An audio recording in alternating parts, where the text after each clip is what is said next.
Now, a lot of us are discussing wars, cross-border conflicts, brewing international tensions. Not many are talking about or addressing the battles that people fight inside their homes. Now, these are battles of identity, a battle for equality, of acceptance and love. And these struggles are very real. And these struggles can be deadly, and often they can end with tragic consequences. So let me tell you about one such incident tonight. Believe it or not, this is an incident that involves two young children, a brother and a sister. A 13-year-old boy was strangulated by his elder sister. He was 13 years old and the sister is 15 years old. Now, on the 30th of May, she chose to kill her little brother. The question that everyone is going to ask is, why would a sister kill her young brother? What could have possibly forced a young girl to murder her younger sibling? Now, this is an incident that everyone needs to listen to very closely. You could already be a parent or are planning to become a parent someday.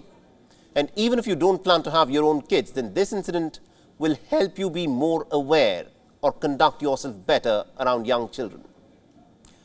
The fight between the brother and the sister began over a mobile phone. The young boy was playing with it. His elder sister wanted to use the phone. She asked for it.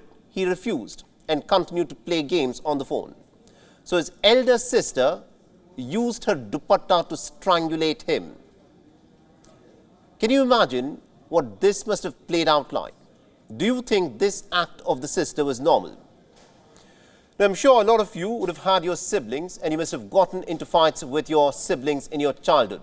There could have been fights over toys, a bicycle or a television remote. Now, that's the most common one. But I'm sure the fight did not end in a murder, in a tragedy.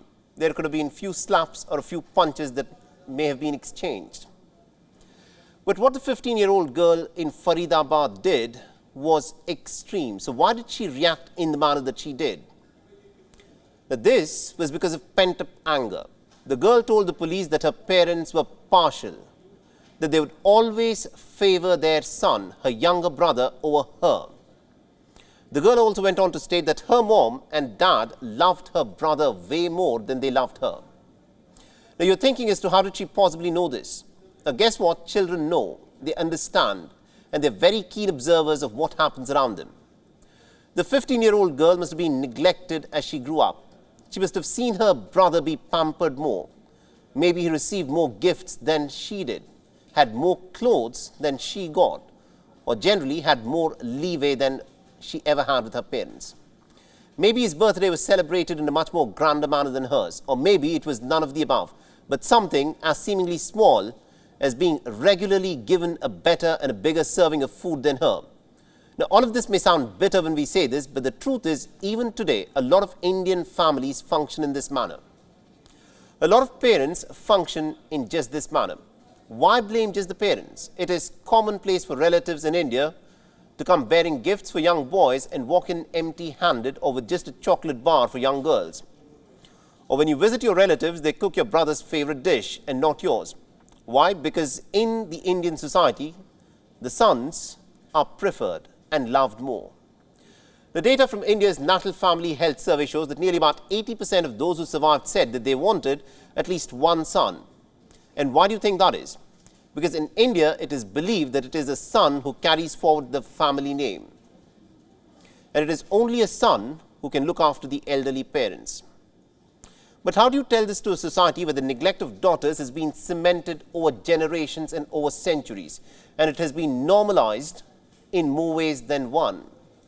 Now, some of you may be thinking that because of the fight that started over the cell phone, the villain in the story is the cell phone and not the parents, and not the partial behavior that the parents had towards their boy child. The cell phone is a culprit, yes, but the problem is way bigger. Now, the parents are innocent until proven guilty, but this murder, remember, is a wake-up call for a society that for a long time has in fact preferred boys. Just look at the practice of sati. It took such a long time for it to be abolished.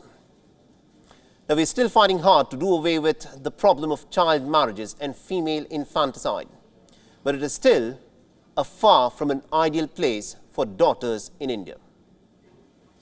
WION is now available in your country. Download the app now and get all the news on the move.